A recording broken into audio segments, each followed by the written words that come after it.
First line వేస్తున్నాం. దావీదు దేవుని సంకల్పము చొప్పున తన తరము వారికి సేవ చేసి నిద్రించి తన పితరుల యొద్దకు చేర్చబడెను. That means he fulfilled his life in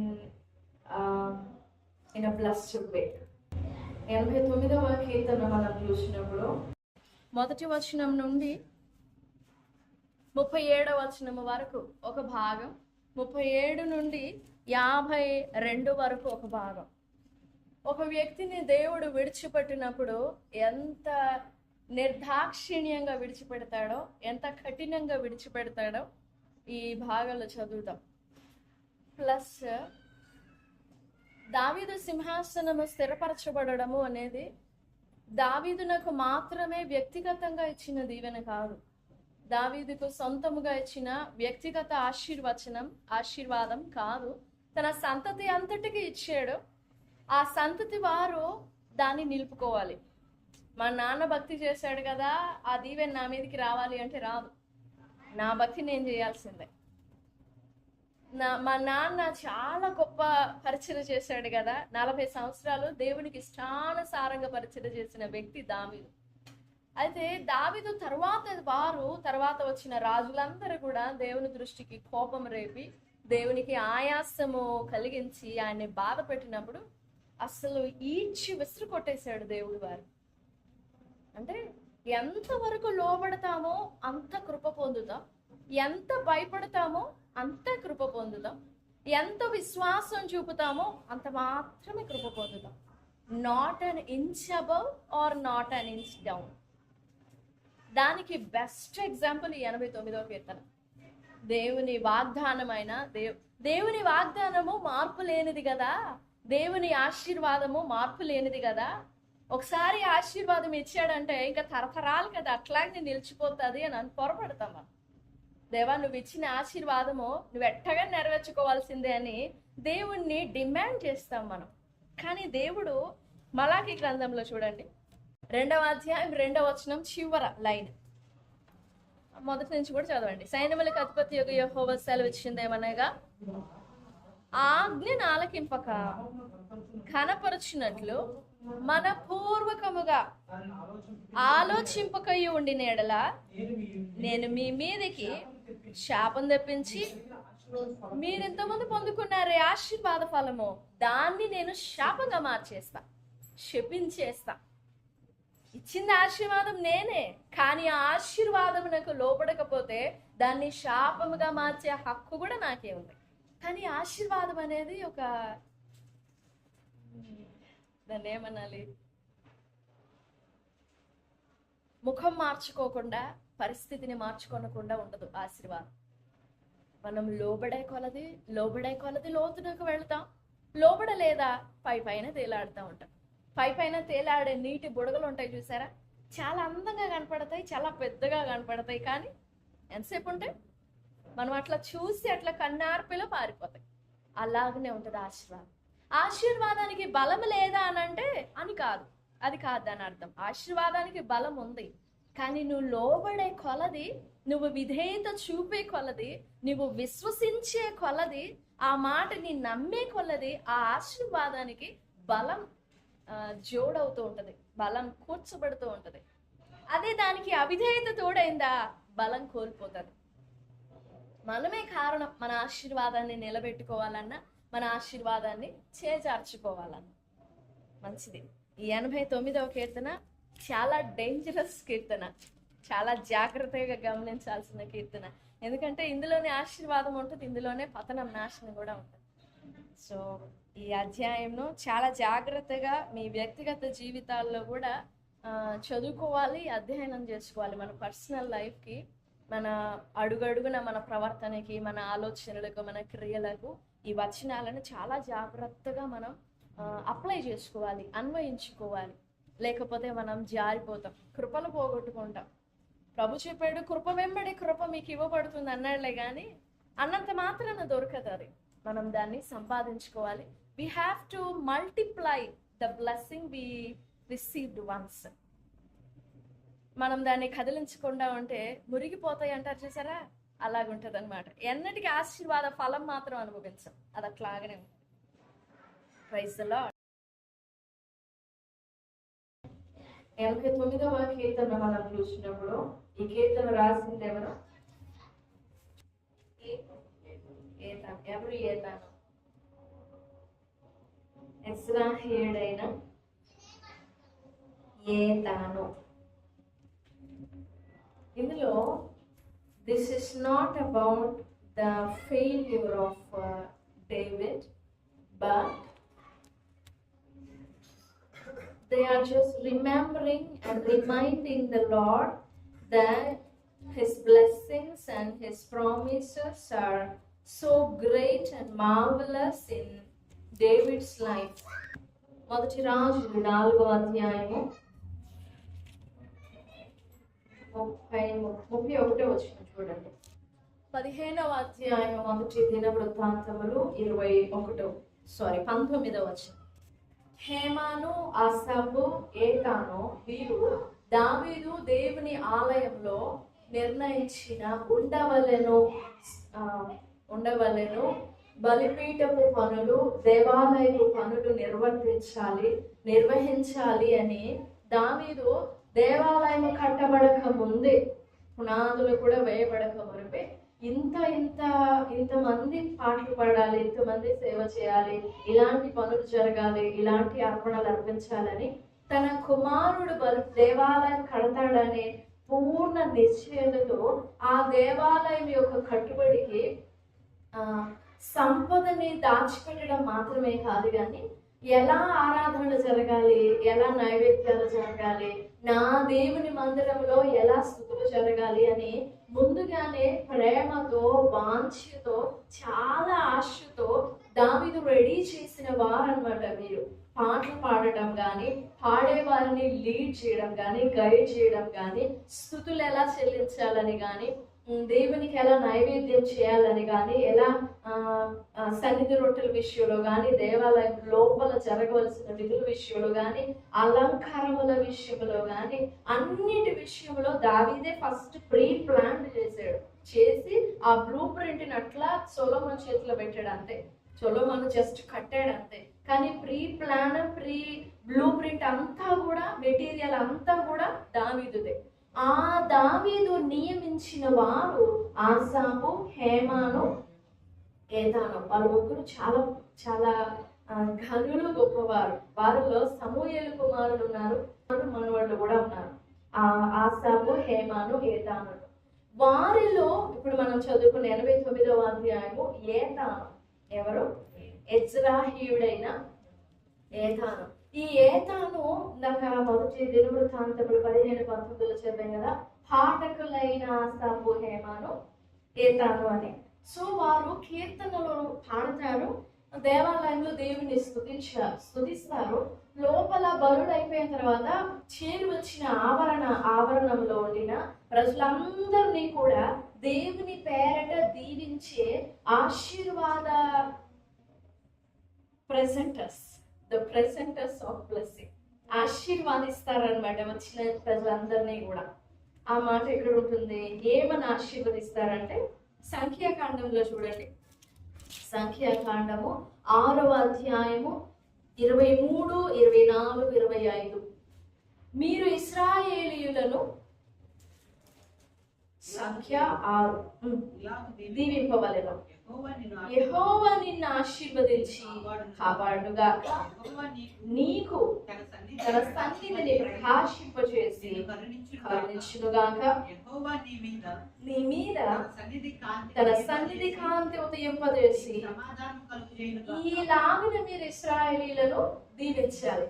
ఈ దీవిస్తూ దేవాలయంలో జరుగుతున్నది అంతటిని ఎదుట వచ్చిన ప్రజలందరినీ దీవించడం చాలా భాగ్యం.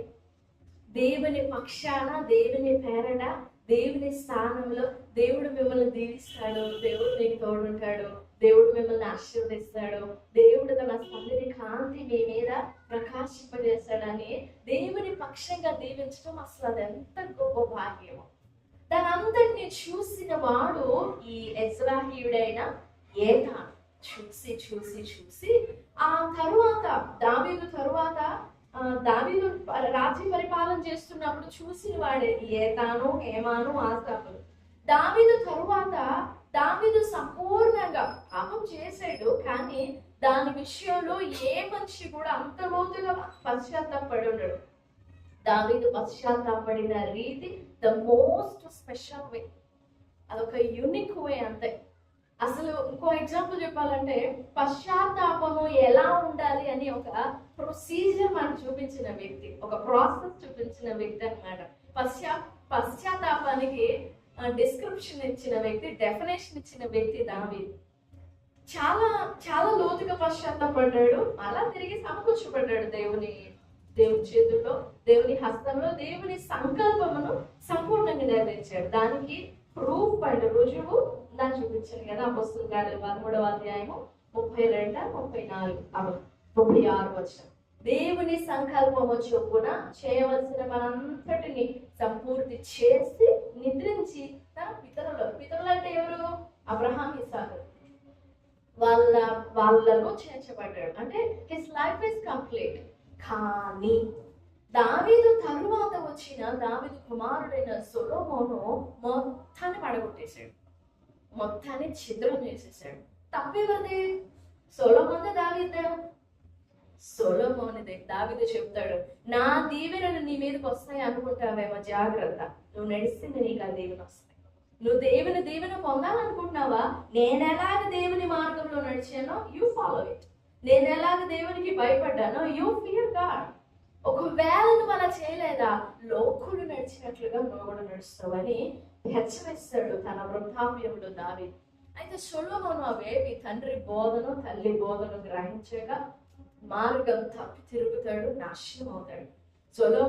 సొలొమోను అంతటి జ్ఞాని ఇంకొకడు లేడు, సొలొమోను అంతటి బుద్ధిహీనుడు కూడా ఇంకొకడు లేడు.